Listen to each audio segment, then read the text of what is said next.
കേന്ദ്ര സർക്കാരിന്റെ ഏകീകൃത പെൻഷൻ സ്കീം അഥവാ യൂണിഫൈഡ് പെൻഷൻ സ്കീമിനെ പരിഹസിച്ചു കോൺഗ്രസ്.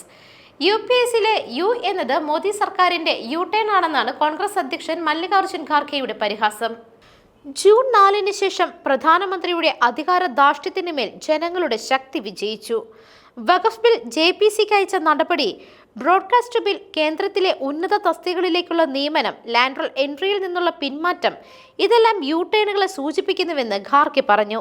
പുതിയ പെൻഷൻ പദ്ധതി കേന്ദ്ര മന്ത്രിസഭ അംഗീകരിച്ചതിന് തൊട്ടു പിന്നാലെയാണ് ഖാർഗെയുടെ പ്രതികരണം.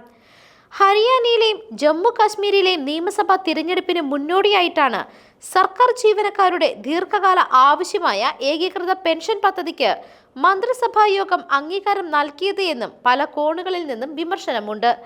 ഏകീകൃത പെൻഷൻ പദ്ധതി അഥവാ യൂണിഫൈഡ് പെൻഷൻ സ്കീമിന് പ്രധാനമന്ത്രി നരേന്ദ്രമോദിയുടെ അധ്യക്ഷതയിൽ ചേർന്ന കേന്ദ്ര മന്ത്രിസഭ കഴിഞ്ഞ ദിവസമാണ് അംഗീകാരം നൽകിയത്. 2025 ഏപ്രിൽ 1 മുതൽ പദ്ധതി പ്രാബല്യത്തിൽ വരും. 23 ലക്ഷത്തോളം വരുന്ന കേന്ദ്ര സർക്കാർ ജീവനക്കാർക്ക് ഉറപ്പായ പെൻഷനുകൾ, കുടുംബ പെൻഷനുകൾ, മിനിമം പെൻഷനുകൾ എന്നിവ നടപ്പിലാക്കുവാനാണ് ഈ പദ്ധതിയിലൂടെ ശ്രമിക്കുന്നത്.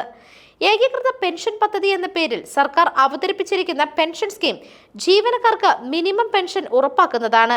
ഏകീകൃത പെൻഷൻ പദ്ധതിയിൽ സർക്കാർ വിഹിതം 18.5% ഉയർത്തുവാനും കഴിഞ്ഞ ദിവസം ചേർന്ന ക്യാബിനറ്റ് യോഗത്തിൽ തീരുമാനമായിരുന്നു. നിലവിൽ 14.5% കേന്ദ്രത്തിന്റെ വിഹിതം. അതേസമയം സർക്കാർ ജീവനക്കാർ 10% വിഹിതം നൽകണമെന്ന വ്യവസ്ഥ തുടരും. കേന്ദ്ര സർക്കാർ ജീവനക്കാർക്ക് ഇപ്പോഴുള്ള ദേശീയ പെൻഷൻ പദ്ധതിയിൽ തുടരുവാനോ പുതിയ പദ്ധതിയായ UPSലേക്ക് മാറാനോ ഉള്ള അവകാശമുണ്ട്. 2004-ന് ശേഷം NPSന് കീഴിൽ വിരമിച്ചവർക്കും പുതിയ പദ്ധതിയുടെ ആനുകൂല്യം കിട്ടും. 2025 ഏപ്രിൽ 1 മുതൽ നടപ്പിൽ വരും. 23 ലക്ഷം സർക്കാർ ജീവനക്കാർക്ക് ഇതിന്റെ പ്രയോജനം ലഭിക്കുമെന്നാണ് കരുതുന്നത്. News desk മെഗ്നവിഷൻ.